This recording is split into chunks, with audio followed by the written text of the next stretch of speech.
Este es un disco duro de 5 megabytes en 1956. Fue fabricado por IBM y pesaba 3 toneladas. Y este es un terabyte en 2023, 200.000 veces más almacenamiento y 10 millones de veces más ligero. Si eso te sorprende, las primeras computadoras no tenían memoria, solo procesaban datos de entrada y devolvían datos de salida. La primera computadora en incluir memoria fue el UNIVAC en 1951, que tenía unos enormes 12 kilobytes, 1 millón de veces menos que un teléfono actual. Pero ¿cómo se miden los datos? ¿Qué significan kilobytes, megabytes o terabytes? ¿Y qué otras unidades existen? Hoy lo vas a aprender en EDTeam porque la tecnología no es difícil, te están enseñando mal. Y por cierto, muy prontito llega el ED Weekend 2023. Regístrate en ed.team para obtener acceso anticipado a todas las promociones. De los bits a los bytes.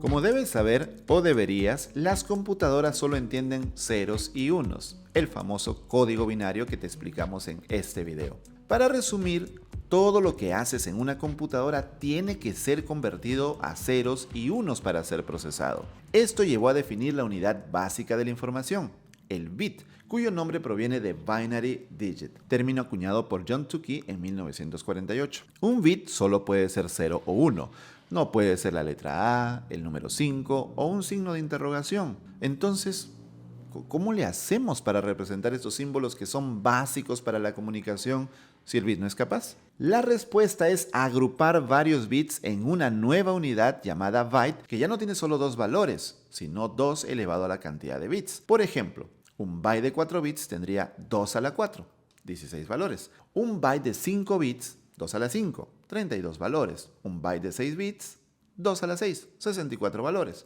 Un byte de 7 bits, 2 a la 7, 128 valores. Y un byte de 8 bits, 2 a la 8, 256 valores. Ya sé que estás pensando, ¿bytes de 5 bits? ¿Qué está fumando Álvaro?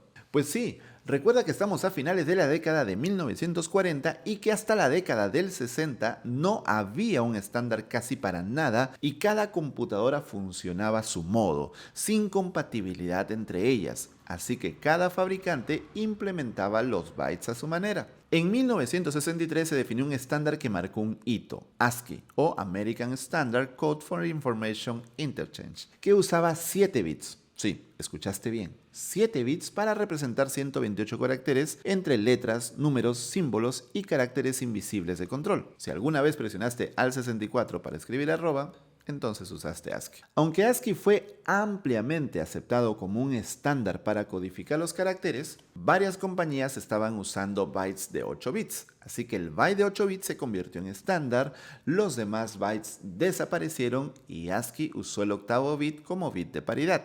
Es decir, un bit de comprobación para asegurar que la información sea correcta. En otras palabras, siguió siendo de 7 bits, de 128 caracteres, en un mundo de 8 bits. El estándar que se usa actualmente no es ASCII, sino Unicode, que incluye a ASCII, además soporta cualquier alfabeto, no solo el latino, e incluye a los emojis. Sí, tus emojis de corazón o de carita llorando no son imágenes JPG o PNG, sino caracteres Unicode, aunque ese es tema para otro video. Como curiosidad, si has visto una página web con caracteres raros donde debería ir una ñ o una vocal con tilde, es porque no se definió correctamente el estándar Unicode. En HTML esto se resuelve agregando meta charset UTF-8 dentro de la etiqueta head. Y si quieres saber más de HTML y aprender a crear páginas web, tenemos el mejor curso en español aquí en EDTeam. El punto de toda esta historia es que te quede claro por qué se usan bytes y no bits para medir el almacenamiento en las computadoras. Como dato, cuando tu proveedor de internet te vende un plan de 100 megas, son megabits, no megabytes. Y si estuviste atento, seguro entiendes que están en lo correcto y no te están estafando. Ahora sí, veamos qué es eso de megabytes, gigabytes, terabytes, petabytes y demás. Por cierto, a partir de aquí las siguientes unidades se calculan multiplicando la unidad anterior por 1024, que es 2 elevado a la 10. ¿Eres estudiante de instituto, colegio o universidad? Postula a una beca en ed.team/becas y estudia en EDTeam con 50% de descuento. Es tu momento de comprobar por qué en español nadie explica mejor que EDTeam.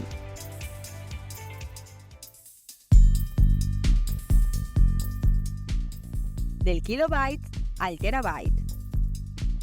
Empezamos este recorrido por las unidades que usamos las personas como tú o como yo y que seguro has escuchado. Después hablaremos de las unidades gigantes que solo usan las grandes empresas. Empezamos por el kilobyte, que son 1024 bytes, por los que un archivo de texto plano de 1024 caracteres pesa 1 kilobyte, lo cual da aproximadamente 200 palabras. Así que haciendo las matemáticas, el Quijote de la Mancha con aproximadamente 500.000 de palabras ocuparía unos 2500 kilobytes. Como te dije al inicio, el Univac, la primera computadora con unidad de memoria, tenía tan solo 12 kilobytes de almacenamiento. Parece poco, pero era suficiente para su tiempo, en 1951. Casi 20 años después, en 1970, se lanzó el primer dispositivo de almacenamiento externo y portátil, el disquete de 8 pulgadas con capacidad para 150 kilobytes y con el tamaño de un disco pequeño de vinilo. Otro dato es que el logo de una web en PNG pesa alrededor de 5 kilobytes, y si quieres que tu página web cargue más rápido, debes optimizar tus imágenes. Si quieres saber cómo hacerlo, no te pierdas este video. Luego tenemos al megabyte, que son 1024 kilobytes. En los 80 se lanzó el famoso disquete de 3 1/4 que tenía capacidad para 1.44 megabytes y fue el estándar por casi toda una década. A finales de los 90, cuando estaba en la universidad, compraba cajas de disquetes donde guardaba tutoriales de internet para leerlos en casa y usaba un programa llamado Hacha, que no sé si todavía existe, para partir archivos grandes y meterlos en los disquetes. Eran tiempos de Napster, no existía Facebook y pocos habían escuchado hablar de Google.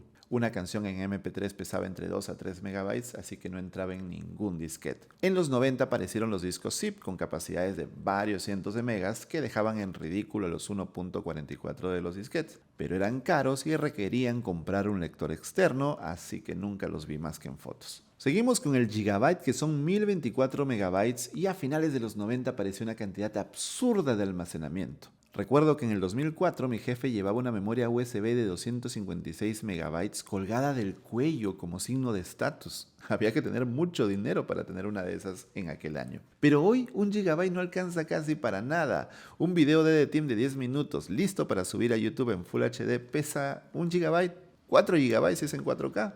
Y según datos de Netflix, una hora de película en HD consume 1 gigabyte de datos y en 4K hasta 7. Y te preguntarás, ¿no que 10 minutos en HD era 1 giga? Pues sucede que Netflix y todas las plataformas de video trabajan muy duro en sistemas de codificación para comprimir al máximo sin degradar la calidad de los videos, porque si no lo hicieran no podrías ver fluido los videos porque pesarían demasiado. Entonces llegamos a los terabytes, que son 1024 gigabytes, y eso es mucha capacidad. Una computadora o teléfono con 1 tera de almacenamiento interno son dispositivos bastante costosos. Por eso muchos prefieren usar discos externos o la nube para ampliar el almacenamiento sin gastar tanto. En 1 terabyte podemos grabar 80 horas de video en 4K con un teléfono, o 5 horas si usamos una cámara profesional. En 1 terabyte entran más de 250.000 de fotos en JPG. 1 terabyte es tan grande que es la máxima unidad que usamos las personas. Por eso servicios en la nube como Dropbox, Google One, OneDrive de Microsoft o iCloud de Apple tienen de 2 a 6 terabytes de almacenamiento en sus planes más costosos. Y mi computadora personal, en la que estoy grabando este video, tiene 256 GB de almacenamiento, 1/4 de terabyte. Obviamente tengo un disco externo de 1 terabyte y varios teras de datos en la nube.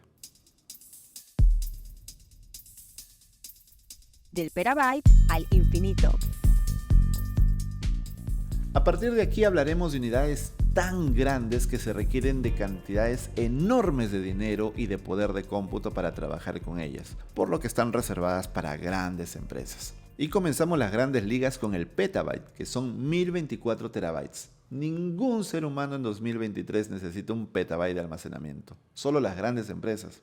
Ni siquiera The Team necesita 1 petabyte. Estamos hablando de 1.000.000 de gigabytes, 16 años de películas en 4K sin parar. Para que te hagas una idea, el catálogo completo de Netflix pesa alrededor de 10 petabytes. Y aunque es una cifra gigantesca, al día de hoy se calcula que se mueve 1 petabyte de datos por segundo en Internet.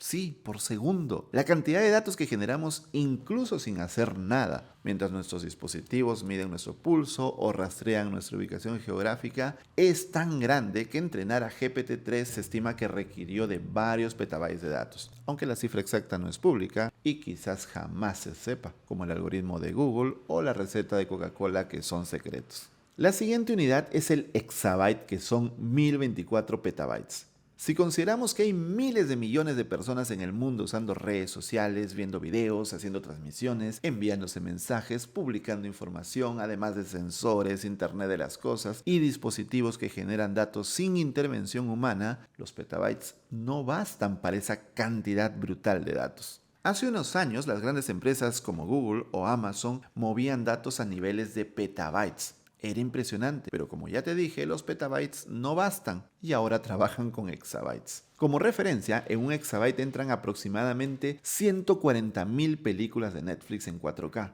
10 veces la cantidad total de su catálogo. Y si consideramos que su catálogo está renderizado en diferentes niveles de compresión y tiene múltiples copias distribuidas por CDN en el mundo, fácilmente su catálogo puede superar el exabyte. Y eso sin contar el resto de la información que manejan. El nivel más alto en la actualidad es el zettabyte, que son 1024 exabytes. Es una cantidad tan grande que se estima que toda la información del mundo en 2023 es de unos 150 zettabytes y que de esos datos más de la mitad son generados por IoT o Internet de las Cosas, es decir, sin intervención humana. La siguiente unidad es el yottabyte, que son 1024 zettabytes, pero considerando que ni toda la información del mundo alcanza ese nivel, el yottabyte es aún una cantidad teórica. Pero al paso que vamos, posiblemente en algunos años las grandes empresas trabajen con zettabytes y las personas tengan computadoras personales con petabytes de almacenamiento. Y perros robots saludándonos al llegar a casa y amigos imaginarios con los que conversamos a través de lentes. Un lindo futuro. ¿Por qué usamos prefijos decimales? Una pregunta que muchos se hacen y que seguro te habrás hecho si es la primera vez que ves este tema es por qué se usan prefijos decimales como kilo, mega o giga para unidades que son binarias.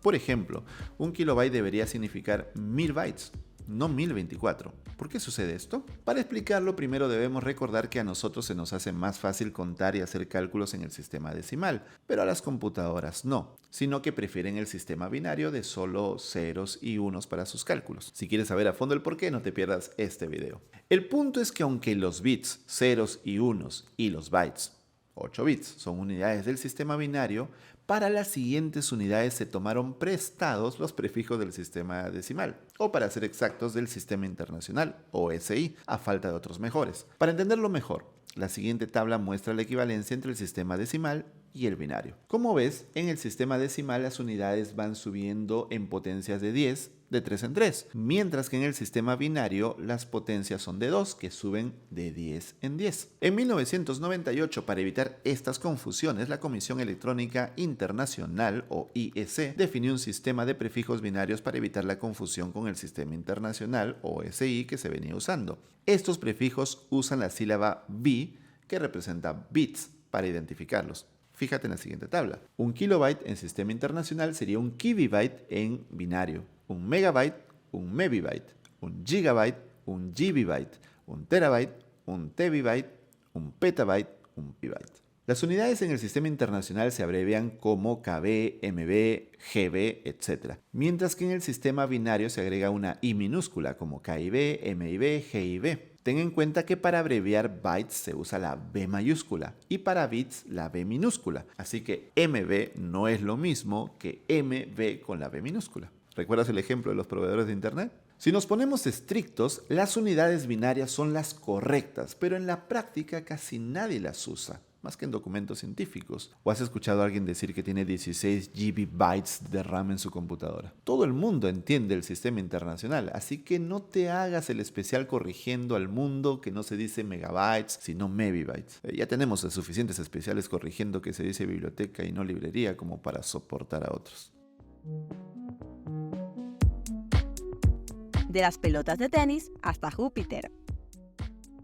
Los datos no paran de crecer y desde hace muchos años son el nuevo petróleo.